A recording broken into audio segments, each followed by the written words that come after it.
Agredi minha namorada enquanto ela dormia. Esse incidente ocorreu há bem mais de uma década, mas algo nesta manhã trouxe a memória de volta. Na época, eu estava morando com minha então namorada, a quem chamarei de Michelle. Nós morávamos em um apartamento para o qual nos mudamos durante o verão, o que foi maravilhoso. No entanto, à medida que os meses mais frios chegaram, o quarto ficou visivelmente mais frio à noite. Essa foi a minha primeira experiência morando com um parceiro, então eu não estava acostumado a compartilhar uma cama e muitas vezes monopolizava o edredom enquanto dormia. Na noite em questão, acordei para encontrar Michelle se mexendo enquanto dormia. Ela estava se contorcendo porque eu tinha tomado todo o edredom, deixando-a encolhida na posição fetal, tremendo do lado dela da cama com as costas para mim. Eu me desenrolei do meu casulo de edredom, segurei um canto e tentei jogá-lo sobre ela enquanto a abraçava ao mesmo tempo, me imaginando como uma figura heroica. No entanto, enquanto meu braço se erguia sobre o meu corpo, percebi que meu braço tinha ficado dormente de dormir sobre ele. Apesar de algum controle na subida, eu não tinha controle na descida. O tempo parecia diminuir enquanto eu observava impotente meu braço descer. Não posso deixar de lembrar de cenas de filmes da Marvel em que alguém tentava levantar o martelo do Thor, pois isso se assemelhava à minha luta fútil para impedir que meu braço fizesse contato com Michelle. O que aconteceu depois desse ponto ocorreu rapidamente, tornando um pouco desafiador relatar. No entanto, farei o meu melhor para descrever. Fiquei lá, observando a trajetória do meu braço em direção a Michelle, impotente para intervir. Um punho semi-fechado atingiu sua bochecha órbita ocular com um estrondo. Nunca esquecerei esse som. Ela pulou da cama, gritando e segurando o olho. Sua reação foi compreensível, para ser justo. Do ponto de vista dela, eu a havia inexplicavelmente acordado no meio da noite e a tinha socado no rosto enquanto ela dormia. Ela correu para o canto do quarto, ainda segurando o rosto, seus gritos e lágrimas enchendo o ambiente. Tentei explicar o que tinha ocorrido, mas a resposta dela foi alimentada pelo pânico e medo, deixando-a incapaz de processar minhas palavras. Saí da cama, meu braço mole balançando como Ace Ventura, gaguejando minhas desculpas enquanto ela continuava a gritar: "Onde está o meu celular? Vou chamar meu pai para vir me buscar, seu idiota." O sangue começou a voltar ao meu braço, e eu o balancei na tentativa de enfatizar minha explicação, intensificando inadvertidamente minha aparência de loucura. Não tenho certeza de como consegui acalmá-la no final das contas, mas lembro distintamente de sentar no sofá de frente para ela, tranquilizando-a de que o incidente foi um acidente, mas ficou dolorosamente claro para mim que ela acordaria na manhã seguinte com o olho roxo. Droga! Isso já está longo o suficiente, então tudo o que vou dizer sobre os dias e semanas que se seguiram é que não tenho 100% de certeza de que o pai dela acreditou na história, e ela definitivamente me fez pagar por ter dado um olho roxo a ela enquanto ela dormia. Resumindo, meu braço ficou dormente enquanto eu dormia, e quando tentei cobrir minha namorada com o edredom, acabei a socando no rosto. Hoje fui um idiota ao confessar meus sentimentos para a garota de quem gosto. Talvez eu esteja pensando demais nisso, mas aqui vai. História de fundo. Conheci essa garota em uma viagem, e nós nos demos bem e nos conectamos bem, pelo menos eu diria isso. Um pouco de flerte aqui e ali, e senti que suas características, mentalidade, etc. se alinhavam de maneira semelhante às minhas. Avançando rapidamente, essa é nossa segunda viagem juntos e estávamos compartilhando uma cama, já que é um quarto padrão. Estávamos prestes a dormir, mas eu me aproximei um pouco mais dela e iniciei a conversa, confessando a ela que tinha sentimentos por ela, ao que ela respondeu que já sabia. Estávamos fazendo um papo furado, e o tópico de ficar íntimo surgiu. Não estava implícito que ficaríamos juntos, era apenas um tópico de conversa. No final, eu disse algo como: "Ei, poderia ter sido pior. Pelo menos não perguntei diretamente se você queria ficar comigo primeiro." Para esclarecer, eu não tinha intenções de ficar íntimo com ela, eu realmente queria levar as coisas devagar. Ela saiu do quarto por um tempo para sair com uma amiga que também está nessa viagem conosco no quarto dela, e não voltou. Para ser justo, isso foi por volta das 3 da manhã e ela estava cansada, então suponho que ela tenha adormecido no quarto da amiga. Novamente, talvez eu esteja pensando demais nisso, mas espero não tê-la deixado se sentir super constrangida ou desconfortável. Estou saindo um pouco antes dela da viagem, Então eu estava pensando em enviar uma mensagem para ela quando nos separássemos para esclarecer as coisas. Resumindo, hoje fui um idiota ao contar para uma garota que eu tinha sentimentos por ela, junto com um papo furado sobre tópicos desconfortáveis e agora ela talvez nunca queira me ver ou falar comigo novamente. Emoticon triste. Hoje fui um idiota ao comprar um carro usado sem freios. Ei Reddit, poderia usar um conselho. A história é longa. Minha esposa levou nosso carro para Carolina do Norte no fim de semana no início de julho, e ele foi totalmente destruído. Ela ficou presa na casa de sua irmã em Fayetteville, enquanto eu estava na Geórgia, e esse era o nosso único carro.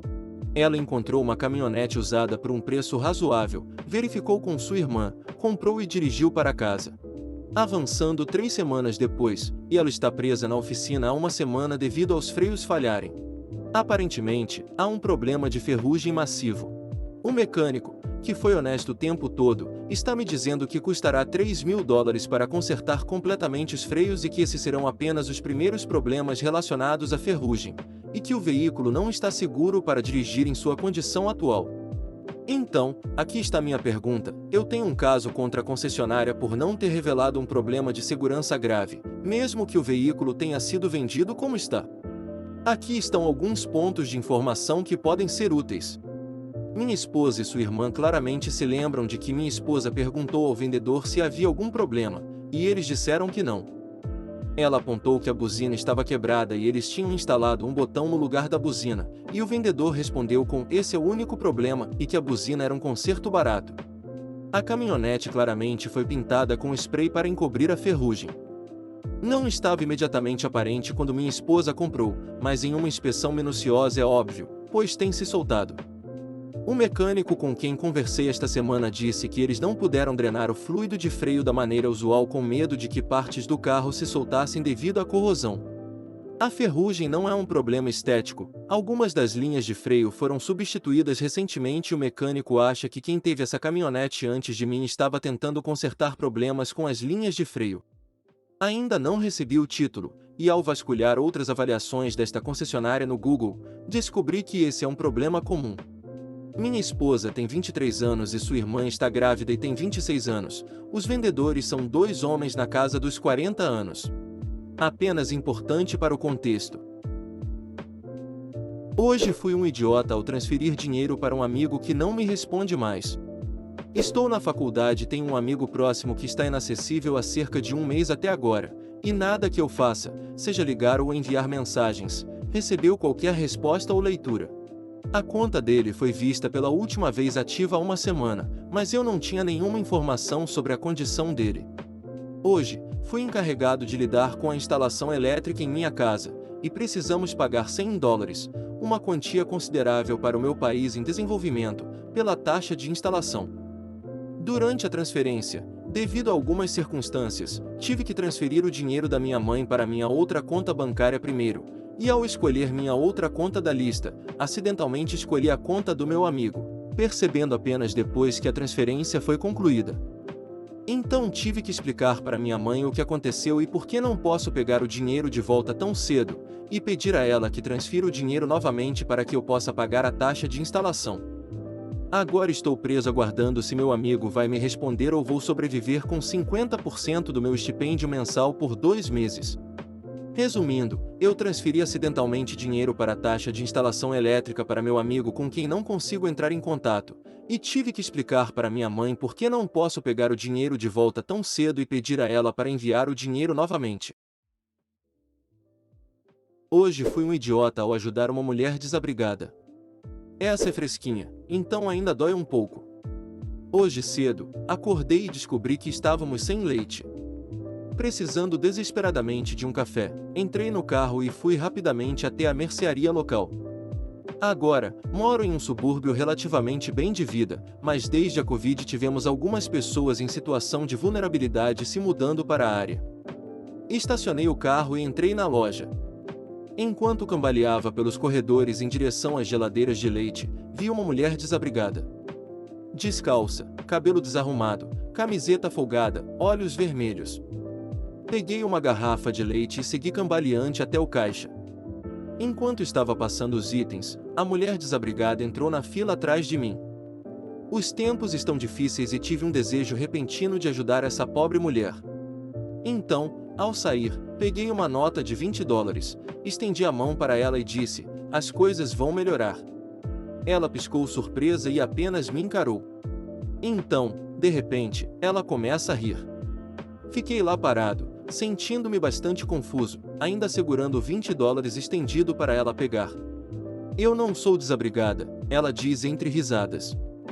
"Eu sou mãe." De repente, no próximo caixa, outra mulher começa a rir descontroladamente. Ambos olhamos e a outra mulher, camiseta larga, cabelo bagunçado. Ela gesticula para o estado desarrumado dela e diz: "Igual." Há uma pausa momentânea antes de todos os caixas e as duas mulheres começarem a rir descontroladamente. Meu rosto nunca ficou tão vermelho. Eu estava tão incrivelmente envergonhado. Nem sei o que disse a elas, mas murmurei alguma desculpa e saí dali apressadamente. Entrei no meu carro me sentindo um idiota completo e as vi ainda rindo e conversando enquanto saíam da loja. Liguei o carro e comecei a recuar exatamente quando a mulher desabrigada entrou em sua enorme e cara SUV VW. Não entendo de carros, mas sei que era um carro chique. Digo com segurança que não farei essa suposição novamente. Edição: para todos se perguntando sobre a falta de sapatos. Estou perto da praia, e não é mal visto andar descalço aqui, inclusive na mercearia. Mas foi a combinação de não usar sapatos junto com tudo mais que confundiu meu cérebro antes do café. Muito obrigado por assistir até aqui. Veja outras histórias do Reddit clicando na tela.